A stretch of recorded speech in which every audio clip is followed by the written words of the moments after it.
Terus mungkin bisa nggak Pak, bisa untuk ke depan misalnya mungkin tahun 2023 atau tahun yang akan datang, koperasi-koperasi yang di Kapuas Hulu ini seandainya menjadi koperasi yang cukup besar terus menjadi penyalur UMI atau itu. Kalau konsumen belanja keluar dijual ke anggota. Oh iya, kalau bedanya konsumen gitu. Belanja ke anggota dijual keluar. Kapuas Hulu. Siap. Kita juga programnya kan program pemerintah pusat juga koperasi naik kelas. Koperasi naik kelas ya. Naik kelas Ya, nanti bisa beriringan. Bisa beriringan. Ya. Selamat pagi. Kiranya kita di pagi yang cerah ini kita tetap bersemangat. Dan kali ini kita berjumpa di acara podcast, di mana podcast ini adalah yang pertama dilakukan oleh KPPN Putus Bau dan diberi nama Ngampur Boh.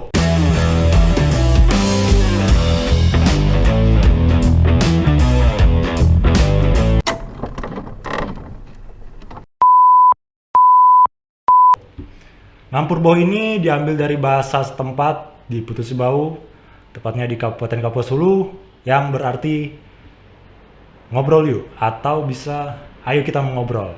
Nah, Ngampur Boh ini tersusun dari dua kata, ngampur dan boh, di mana ngampurnya ini mempunyai kepanjangan. Nah, kepanjangannya itu ngobrol asik melalui podcast campur-campur. Nah, kenapa campur-campur?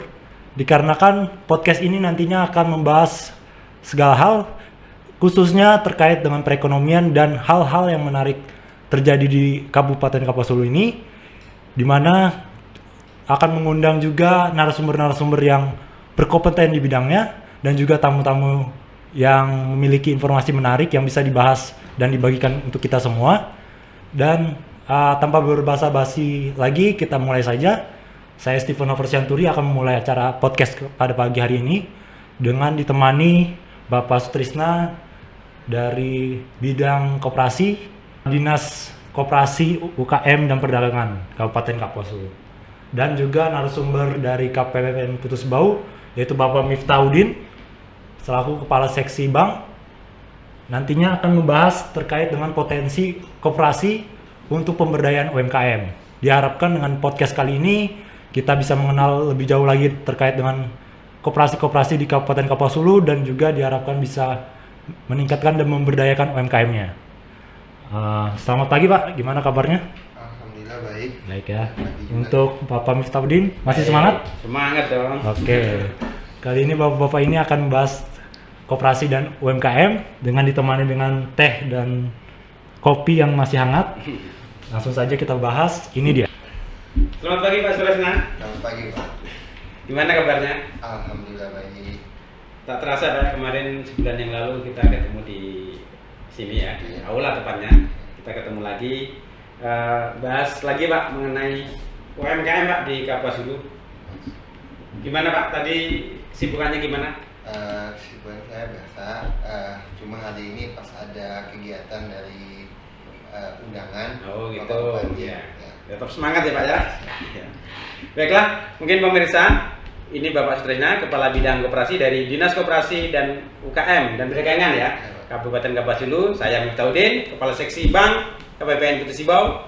Kali ini kita akan berdiskusi mengenai potensi koperasi dalam pemberdayaan UMKM di Kabupaten Kapuas Hulu.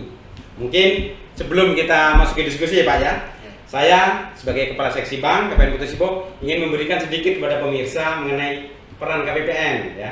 Peran KPPN Putus Bau itu apa saja? KPPN Pak ya, itu mempunyai peran yang pertama sebagai bendahara umum negara Pak, atau treasurer ya. Bendahara umum negara itu tugasnya dalam penyaluran APBN, baik itu belanja maupun penatusan penerimaan, serta kita juga melakukan pembinaan terhadap penyusunan laporan keuangan pemerintah, kementerian, lembaga, dan juga mungkin laporan keuangan pemerintah daerah. Selain itu, sebagai bendahara umum negara, KPPN itu juga punya peran terhadap pengelolaan fiskal di daerah Pak. Dalam hal ini kaitannya dengan penyaluran belanja transfer dan dana desa, serta monitoring dan evaluasi kredit program, dalam hal ini KUR dan UMI. Kalau di Dinas Koperasi itu dalam kondisinya sekarang di Kapuas Hulu seperti apa Pak? dinas koperasi di Kapuas Hulu gitu? Untuk sekarang Dinas Koperasi UKM dan Perdagangan pada saat ini kita lagi menangani tentang peningkatan inflasi. Oh, inflasi. Ya, berhubungan dengan ada kenaikan harga BBM. Lalu di bidang saya sendiri yaitu bidang koperasi, kita menangani itu tentang pengawasan koperasi, lalu penilaian koperasi, Ya. dan juga termasuk pembinaan koperasi. Pembinaan koperasi ya? Iya. Pembinaan koperasi di sini kita ya mengadakan juga pelatihan-pelatihan, yaitu seperti penyusunan laporan keuangan untuk koperasi, lalu pengelolaan untuk bagaimana mengelola dana simpan pinjam. Oh iya ya. Jadi koperasi pembinaan kita lebih khusus itu kepada koperasi simpan pinjam. Koperasi simpan pinjam KSP ya? Iya, KSP. Di mana unit usaha mereka nanti akan kita nilai pada akhirnya apakah mereka itu sehat, cukup ya. sehat, atau kurang sehat. Itu berapa tahun sekali itu periode penilaiannya itu Pak? Setahun sekali, tiap tahun ada penilaian ya, ada evaluasi lah ya. Betul. Itu di bidang Bapak ya? Di bidang saya. Terus kondisinya gimana Pak mengenai jumlah koperasi, terus bidang usaha serta sebarannya di Kapuas Hulu seperti apa? Untuk di Kapuas Hulu sendiri itu ada 280 koperasi. 280. Iya, itu sudah termasuk dengan baru 10 koperasi yang baru tahun ini ya? Ya, baru tahun ini. Lalu koperasi kita ada, kan koperasi ini ada berbagai jenis. Jenis. Ada koperasi konsumen, ada koperasi produsen, Produsen, ada koperasi simpan pinjam, koperasi jasa, dan koperasi perdagangan. Ya. Yang dari antara 5 ini Yang paling banyak ini mana? Yang paling banyak itu di koperasi konsumen. Koperasi konsumen berarti jualan itulah ya? Iya, jadi koperasi itu belanja, menyediakan bahan-bahan untuk anggotanya. Oh gitu. Itu koperasi konsumen. Ya. Jika koperasi produsen itu begini, koperasi ini membeli bahan-bahan yang ada di anggota, dijual lagi keluar. Produsen membeli dijual. Membeli ke anggota, dijual keluar. Oh, yang produsennya anggota ya? Ya, kalau konsumen belanja keluar, dijual ke anggota. Oh iya, kalau bedanya produsen di situ. belanja ke anggota, dijual keluar. Terus untuk koperasi simpan pinjam sendiri, ya seperti kita tahu bahwa anggota menyetorkan tadi iuran wajib, iuran pokok, lalu dipinjamkan lagi kepada anggotanya. Oh, berarti uangnya dari anggota, istilahnya menghimpun dana dari anggota, dipinjamkan lagi ke anggota. Ya, yang membutuhkan lah ya. Lalu untuk jasa, koperasi jasa sendiri itu adalah koperasi yang bergerak untuk menawarkan jasa. Menawarkan jasa sama juga dengan pemasaran. Koperasi ini bergerak untuk memasarkan produk-produk yang ada di mereka sendiri. Lebih ke mirip seperti produsen, tapi cuman jasa bentuknya ya. Bentuknya jasa ya. Terus ini Pak, mengenai peran mereka di UMKM seperti apa? UMKM di Kapuas Hulu maksudnya. Apakah punya peran yang signifikan atau apa yang perlu ditingkatkan lah seperti itu? Untuk peran koperasi saat ini dibilang kita masih kecil ya. Masih kecil perannya terhadap UKM. Karena kebanyakan UKM belum tergabung dalam koperasi. Belum ya. Untuk data saat ini di Kapuas Hulu itu ada kurang lebih 6.000 UKM. 6.000 UKM. Dan koperasi tadi 280 yang ya. Koperasi ada 280. Jadi lebih banyak kita juga koperasi itu bergerak di bidang kantor. Ya, maksudnya di bidang kantor ini gini, ada perusahaan. Jadi karyawan-karyawan perusahaan itu koperasi karyawan ya. Iya, jadi koperasi karyawan, ada koperasi PNS gitu. Cuma bedanya lingkupnya mereka bikin sendiri. Satu perusahaan satu koperasi, satu kantor satu koperasi. Jadi lebih banyak ke situ. Jadi kalau koperasi karyawan menghimpun dana dari karyawan, kemudian dikembalikan, dipinjamkan lagi. Oh gitu ya. Jadi bentuknya KSP lah ya, simpan pinjam ya. Terus gini Pak, di kami itu kan ada namanya program UMI ya, seperti yang sudah saya sampaikan tadi Pak ya, kredit ultramikro. Kredit ultramikro itu adalah program pemerintah yang menyediakan fasilitas kredit bagi usaha mikro yang belum mendapatkan program pembiayaan dari perbankan Pak. Jadi yang usaha mikro yang tidak terakses ya, tidak bisa mengakses perbankan itu sebenarnya bisa mendapatkan fasilitas kredit dari UMI tadi Pak, kredit ultramikro tadi. Di mana untuk penyaluran dari UMI ini disalurkan harus oleh lembaga keuangan bukan bank. Nah, koperasi ini kan masuk kategori itu, ya kan, lembaga keuangan bukan bank. Dengan plafon maksimal 20 juta. Nah, syaratnya cukup mudah, Pak. Syarat dari UMI ini cukup mudah, yaitu cukup dengan KTP dan tidak sedang dalam program pemerintah yang lain, yaitu KUR. Jadi tidak sedang ikut KUR dan punya KTP. Nah, yang jadi permasalahan di kita di Kapas Hulu, Pak, ini penyalur UMI ini terbatas, hanya Pegadaian saja lah. Padahal kalau penyalur UMI itu selain Pegadaian itu bisa juga PNM dan juga koperasi, Pak. Koperasi yang walau sebagai penyalur langsung maupun sebagai penyalur tidak langsung. Nah, di sini belum ada. Nah, bagaimana sih pandangan Bapak seandainya ya koperasi-koperasi di Kapas Hulu ini menjadi penyalur UMI, istilahnya kapasitas mereka seperti apa? Apakah bisa atau gimana gitu? Silakan, Pak.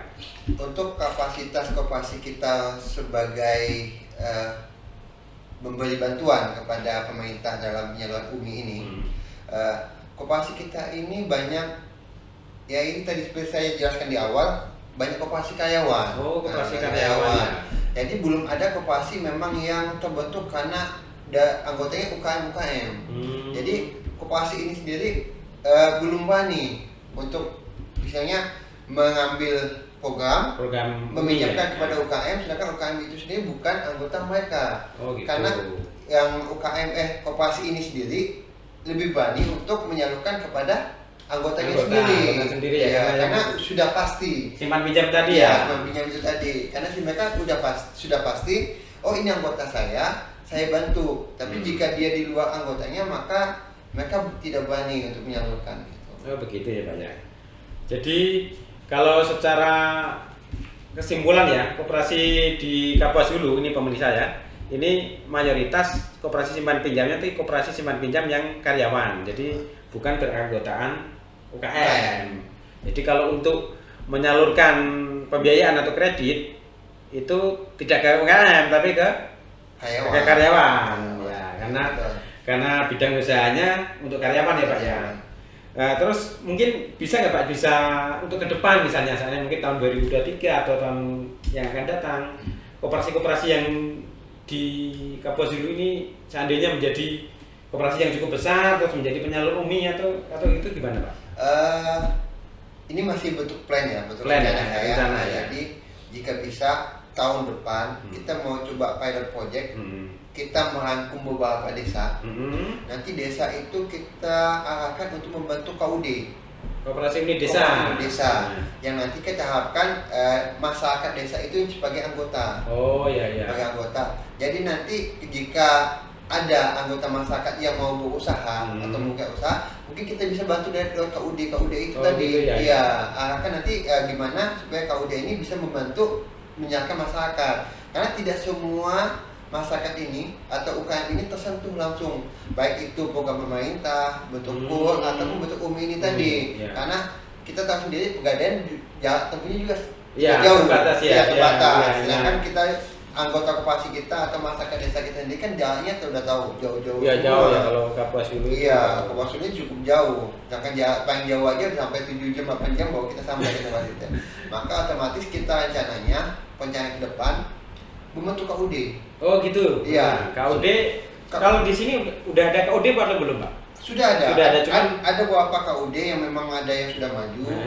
Ada, cuma ada juga beberapa KUD yang sudah stagnan atau tidak bergerak sama sekali. Tidak bergerak. Iya. Itu dihidupkan lah ya. Iya, rencana kita kalau bisa itu dihidupkan kembali.